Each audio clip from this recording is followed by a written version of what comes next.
సుమన్ టీవీలో మీ personal and business promotions కోసం కింది నెంబర్కి కాంటాక్ట్ చేయండి. యావత్ భారతదేశాన్ని కుదిపేసినటువంటి ఒక దుశ్చర్య కలకత్తాలో చోటు చేసుకుంది. ఒక జూనియర్ డాక్టర్ పై లైంగికంగా దాడి చేసి తనని హతమార్చడం జరిగింది. అటువంటి క్రూరమైన మృగాలు ఉన్న ఈ దేశంలో మనం ఉన్నామని చెప్పేసి ఈరోజు విశాఖపట్నం మధురవాడ సమీపంలో ఉన్నటువంటి గాయత్రి మెడికల్ కాలేజ్ యొక్క సిబ్బంది, అలానే డాక్టర్స్, అలానే ఒక మెడికల్ కాలేజ్ స్టూడెంట్స్ కూడా ఈరోజు స్వచ్ఛందంగా వచ్చి వారి యొక్క నిరసన తెలియజేస్తున్నారు. క్యాండిల్ ర్యాలీ ద్వారా వారికి ఆ యొక్క అమ్మాయికి, ఆ జూనియర్ డాక్టర్ ఎవరైతే కలకత్తా అమ్మాయి ఒక మృగం చేతిలో నలిగిపోయిందో ఆ అమ్మాయికి ఖచ్చితంగా న్యాయం జరగాలంటూ వీళ్ళు అందరూ రోడ్డుకెక్కి ఈ రోజు క్యాండిల్ ర్యాలీ నిర్వహిస్తున్నారు. ఒకసారి వారి మాటలో తెలుసుకుందాం. నా పేరు డాక్టర్ లక్ష్మీతేజ అండి. ఇక్కడ సర్జన్ గా చేస్తున్నాను గాయత్రి మెడికల్ కాలేజ్ లో. నిన్న నిర్భయ, ఇవాళ ఆర్జీకర్ మెడికల్ కాలేజ్. దానిలో పల్మనాలజీ పీజీ రెసిడెంట్స్ అంటే చాలా కష్టపడుతూ ఉంటారు. అసలు మేము ఆ దశ దాటుకొని వచ్చాము. మాకు కూడా 2 గంటలకి 3 గంటలకి రౌండ్స్ ఉంటూ ఉంటాయన్నమాట. సో ఏంటంటే అలాంటి టైంలో సేఫ్టీ లేకపోవడం అనేది నిజంగా అసలు దట్స్ ఇంజస్టిస్. ఓన్లీ డాటర్ వాళ్ళకి, అమ్మాయి పాపం కూతురు పల్మనాలజిస్ట్ అయితే తిరిగి వస్తుందని అనుకున్నారు వాళ్ళు. బట్ అనుకోకుండా ఇలాగా జరగడం చాలా బాధాకరం. అసలు మేమే చాలా ఎమోషనల్ అయ్యాము. వాళ్ళ సిచ్యువేషన్ తలుచుకుంటుంటేనే చాలా బాధగా ఉంది. నిజానికి అసలు మేము ఇంత కష్టపడుతున్నాం కాబట్టి మేము డిమాండ్ చేస్తున్నాము. We want justice and we want safety first thing. ఎందుకంటే సర్వ్ చేస్తున్నామంటే మాకు సేఫ్టీ కావాలి అండ్ మా డిమాండ్స్ అన్నీ ఫుల్ఫిల్ అవ్వాలి. అండ్ ఆ అమ్మాయి ఫ్యామిలీకి కూడా కొంచెం జస్టిస్ జరుగుతుందని కోరుకుంటున్నాము.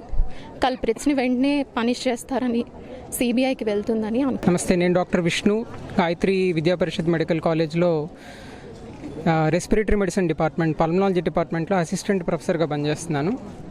ఇవాళ ఈ దారుణ హత్యకు గురైన పోస్ట్ గ్రాడ్యుయేట్ ఎవరైతే ఉన్నారో ఆవిడ మా డిపార్ట్మెంట్లోనే ఆవిడ పనిచేస్తూ ఇలా ఇబ్బంది పడడం అనేది చాలా బాధాకరం. ఎత్ర నార్యస్తు పూజంతే రమంతే తత్ర దేవత అని చెప్పి మనం చదువుకున్నాం. సో స్త్రీలకి ఎక్కడైతే మనం గౌరవం కల్పిస్తాం, ఎక్కడైతే సేఫ్టీ ఎన్వైర్న్మెంట్ని ప్రొవైడ్ చేస్తాం, అక్కడ మాత్రమే మనం ఫ్లరిష్ అవ్వగలుగుతాం అనమాట.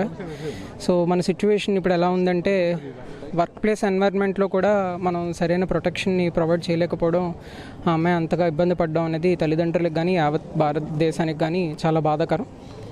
అయితే మన దేశానికి రేపు ఇండిపెండెన్స్ డే అని, కానీ ఈ ఉమెన్కి అసలు ఇండిపెండెన్స్ అసలు వచ్చిందా అన్నట్టుగా ఇప్పుడు పరిస్థితి అలా ఉందన్నమాట. సో సేఫ్ ఎన్వైర్న్మెంట్ ప్రొవైడ్ చేయాలి. సో ఉమెన్ని ఎక్కువగా మనం ఎంకరేజ్ చేయాలి. వాళ్ళని మనం ప్రొటెక్ట్ చేసుకుంటేనే తప్ప మన దేశాన్ని ముందుకు తీసుకెళ్లే పరిస్థితి అయితే లేదు. నమస్తే అండి, నా పేరు డాక్టర్ సోమశేఖర్. నేను ప్రొఫెసర్ ఇన్ ఆర్థోపెడిక్స్ అండి, from Visakhapatnam Gayatri medical college.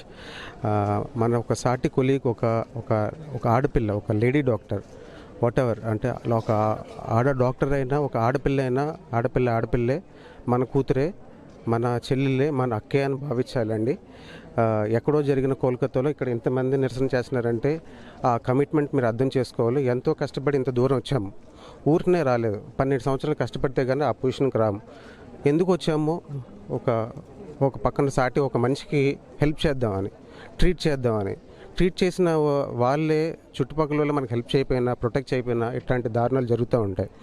ఒక ఆడపిల్లని మనం కాపాడుకోలేము అంటే మనం ఇండియాలో ఉంటున్నాము, ఒక డెమోక్రటిక్ కంట్రీ అని చెప్పుకుంటున్నాం. రేపే మళ్ళీ ఇండిపెండెన్స్ డే అని మనం సెలబ్రేట్ చేసుకుంటున్నాం. పర్పస్ ఏంటి?